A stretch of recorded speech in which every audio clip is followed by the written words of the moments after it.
친일구구 친구들아, 너네 이거 봤지? 우리 차기 유력한 대권주자 이낙연 아재 당선되자마자 이렇게 종로 어디 전통시장에 가서 매운 족발을 먹었다고 본인 트위터에서 엄청 서민 행보를 하셨는데 이게 구라였던 거지. 어디 블로그에서 퍼온 사진으로 뻥을 치신 거야. 아니 족발집에 가긴 간 거야? 그냥 먹고 싶어서 올려놓으신 건가? 우리 폰낙연님 폰족발 드셨나? 그래놓고 있다고 사과문을 올려놓으셨네. 저희가 직접 찍은 사진은 아니었다는 비서진의 보고를 받았습니다. 평소에는 출처 열심히 밝혔는데 이번에는 그러지 못한 점을 사과드립니다. 끝? 와 진짜 어제 이런 일이 있었다는 거는 다들 대충 알 테고 윤튜브는 늘 그렇듯이 이 사건을 좀 더 심층적으로 들여다보려고 해. 내가 또 전임들의 글이나 대응들 보면서 전임들의 심리를 아주 잘 파악하는 좌잘할 아니냐. 좌파 심층수 좌잘할 채널 윤튜브. 일단 저 아재가 올린 트위터를 한번 잘 보자. 아재가 이걸 왜 올렸을까? 이 사람이 국민들한테 내세우고 싶었던 키워드는 뭐였을까? 첫 번째는 약속. 나는 약속을 잘 지키는 정치인이란께. 나는 선거 전이랑 지금이랑 한결같은 사람이란께요. 국회의원 돼버렸다고 태세 전환하는 그런 표리부동한 인간이 아니라요. 이 말이 하고 싶었을 테고. 두 번째는 서민. 엄마 나는 전통시장에서 족발에 막걸리를 마시는 서민이란께. 거시기 겁나게 친근하고 검소하고 소박하단께요. 돈도 별로 없어 불어. 이걸 또 내세운 거고. 세 번째가 소통. 나아가 국민들이랑 요렇게럼 소통하는 사람이지라. 문씨도 그랬었잖아. 원길에 시민들이랑 맥주 한잔하는 대통령이 되겠습니다. 전임들이 이런 소리를 하는 심리는 똑같은 거지 뭐. 나같이 지체 높고 잘난 사람이 심지어 이웃 같고 친근하고 부근한 소통의 이미지까지 갖고 있다. 뭐 이런 선민의식, 약속, 서민, 소통. 그래서 이 세 가지 키워드를 담아서 저런 트위터를 올렸던 거야. 하지만 페일.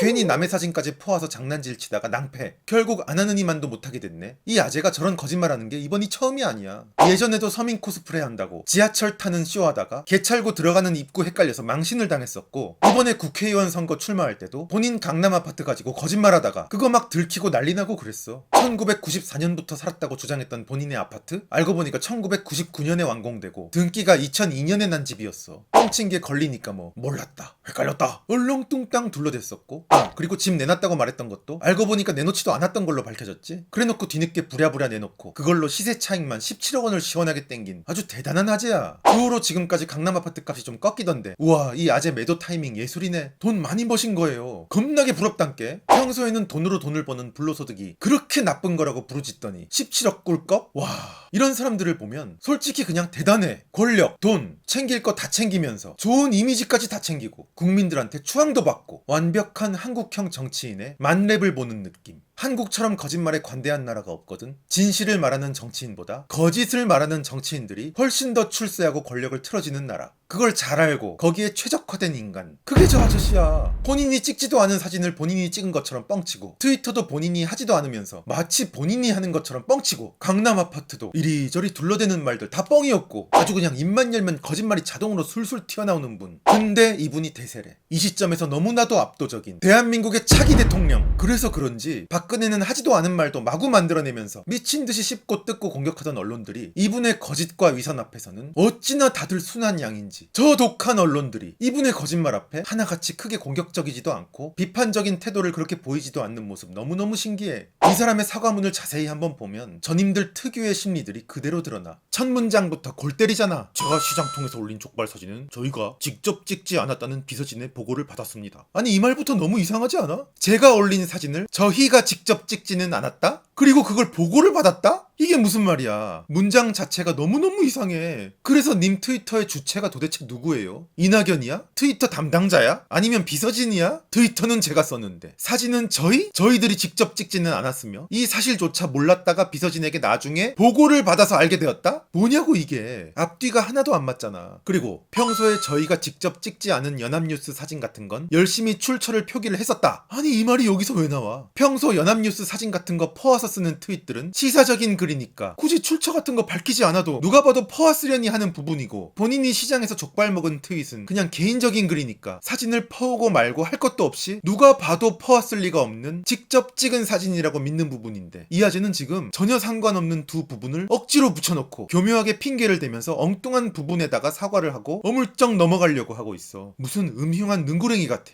맞아요. 잘 들어요. 지금 사람들이 황당해하는 건 님이 먹었는지도 안 먹었는지도 모를 족발을 마치 인증사진까지 올리면서 먹은 것처럼 뻥치고 남의 사진 불펌, 저작권 침해하면서 국민들을 기만한 점이지, 그까짓 님이 남의 사진 출처를 확인했는지 안 했는지 몰랐는지 그런 여부가 아닙니다. 사과의 포인트가 매우 잘못됐잖아요. 아니 개인 트위터에 족발 사진 올리는데 무슨 놈의 출처 확인해 연합뉴스 타령이냐고 진짜. 그래서 족발은 먹었어요 안 먹었어요? 족발 맛이 어땠어요? 족발 먹은 것 자체가 이미 뻥 아니야? 도대체 평소에 거짓말을 얼마나 많이 하고 사시는 거야? 이 사건 이후로 수많은 네티즌들이 지금 이낙연의 트위터를 패러디하고 난리가 났습니다. 자, 이걸 보세요. 국민들이 다 같이 이낙연 해버리고 있는 현장. 와, 대단합니다. 는 뻥이지롱. 다 내가 한 거지롱. 죄송합니다. 출처가 나라는 것을 확인하지 못했습니다. 국민 여러분께 사과드립니다. 헤헤, 나도 이낙연 해버렸네. 아들이 제보해줘서 알았지 뭐예요. 쏘리. 사실 진짜 절망적인 건 사람들의 반응이야. 아니 왜 사과하세요? 선거 전에 했던 약속에 굳이 얽매일 필요 없습니다. 괜찮아요. 실수인데요 뭐. 그래도 족발은 드신 거 맞잖아요. 사진이 뭐가 중요해요. 족발만 맛있었으면 됐죠.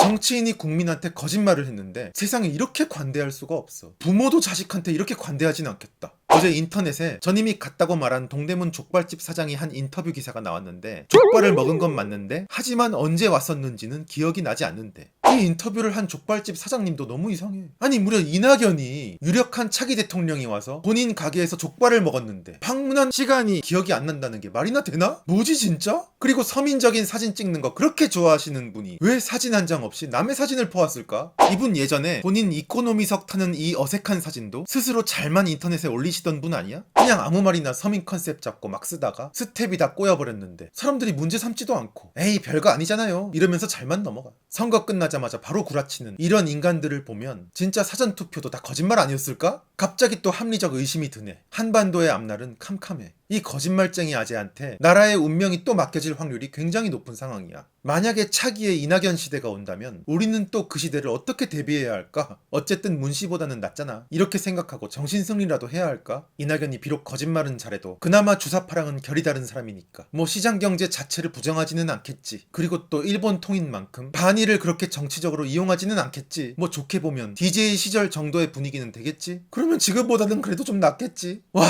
엉엉. 내가 지금 이따위 생각들을 하면서 그래도 위안을 좀 삼고는 있어. 와 나라 이거 어떡하냐. 요즘 나라 돌아가는 꼴을 보면 절망의 그림자가 점점 더 커져가는 기분이야. 우리한테는 더 이상 자유와 시장의 개념을 갖춘 젊고 글로벌한 지도자는 나올 수가 없게 된 것 같아. 제가 펀드 같은 거는 한 번도 안 해봤는데요. 호호호. 이딴 걸 자랑스럽게 떠벌리고 있는 반시장 찐따 할배 말고 진짜 제대로 된 경제통, 기업 친화적인 지도자가 이 땅에 나올 수는 없는 걸까? 좌우할 거 없이 그놈의 전통시장, 족발에다 막걸리 서민 코스프레 아주 그냥 지긋지긋해 죽겠네 진짜. 최고급 루프탑 바에서 와인에다가 포터하우스 스테이크 인증샷 시원하게 올릴 수 있는 당당한 지도자. 트럼프 옆에서 통역 없이 영어 딱 프리토킹 되는 지도자. 언제 어디서든 기자도 국민도 만나는 순간에 A4지 없이 프롬프터 없이 버벅대지 않으면서 반짝반짝한 눈으로 영혼 있는 대화가 가능한 지도자. 좀 누가 봐도 잘났고 멋있고 착한 코스프레보다는 좀 못됐어도 되니까 능력 있는 지도자. 이런 사람이 정말 이 나라를 구할 수가 있는데 국민 수준이 이 모양이니 이런 지도자가 나올 수가 없어. 능력 있고 잘난 부자보다는 무능하고 못난 거지가 본인들의 삶을 구제해 줄 거라고 믿는 어리석은 국민들, 재산이 수십억인 사람들이 다 같이 전통시장, 국밥집, 족발집 전전하면서 너도 나도 거지 코스프레 하는 꼴 보면서 감동의 박수를 치는 국민들이 가득 차 있는 한 이 나라의 미래는 앞으로도 캄캄할 것 같아. 이거 봐. 나라가 점점 어두워지네. 점점 깜깜해져 간다. 아, 이낙연 대통령 시대를 준비하는 내 마음이 지금 딱 이렇다는. 끝.